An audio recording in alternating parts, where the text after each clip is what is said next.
Мәжіліске азаматтардың 102 шұғыл қызметіне қоңырау шалу проблемасы туралы өтініштер жиі келе бастады. Бұл жағдай әрине біздерді алаңдатады. Адамдар өз шағымдарында қоңырау шалғанның өзінде полиция көбінесе шақыруға кешігіп келетінін айтады.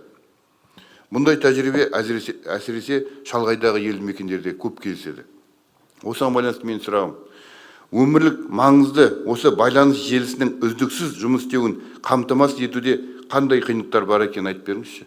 Және екінші сұрақ, Ішкі істер министрлігі азаматтардың шақыруларына полицияның келу уақытын қысқарту және ауылдық жерлерде полиция жасақтарының қолжетімділігін арттыру үшін қандай шаралар қабылдануда? Соны айтып беріңізші. Рахмет.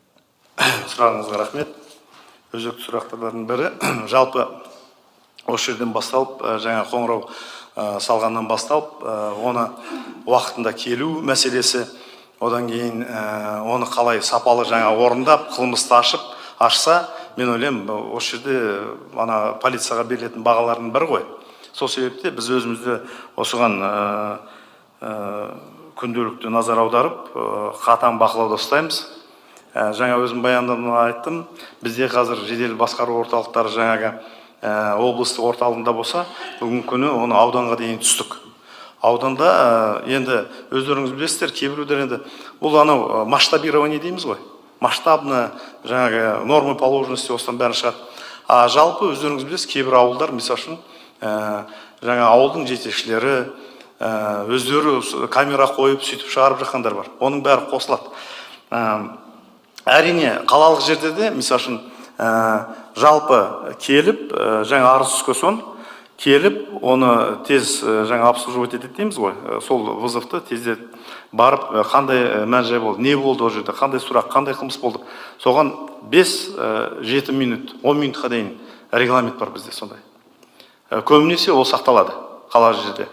Бүгін күнде жаңа сода болдыңыздар өздеріңіз жедел басқару орталығында. Біз, мысалы үшін, вызов түскен кезде, енді уақыттың аздығына көрсете алмадық. Жаңағы немене түскен кезде, арыз шағым түскен кезде, біз дежурный қарап көріп отырады. Қандай наряд жақында, ол мысалы үшін, Артем жақтан Юго-Востокқа жібермейді. Соның маңайында жүргендердің бәрі GPS дейміз, сонымен көрініп тұрады. Қалада бұл шаруа тез жіберіп, сапалы орындау, ол қадағалауда, бақылауда. Әрине, жаңағы неше түрлі немқұрайлы енді бір, ол аз мәселе, мен ойлаймын, жалпы осындай жұмыста. Ауылдарда проблема бар, өздеріңіз білесіздер.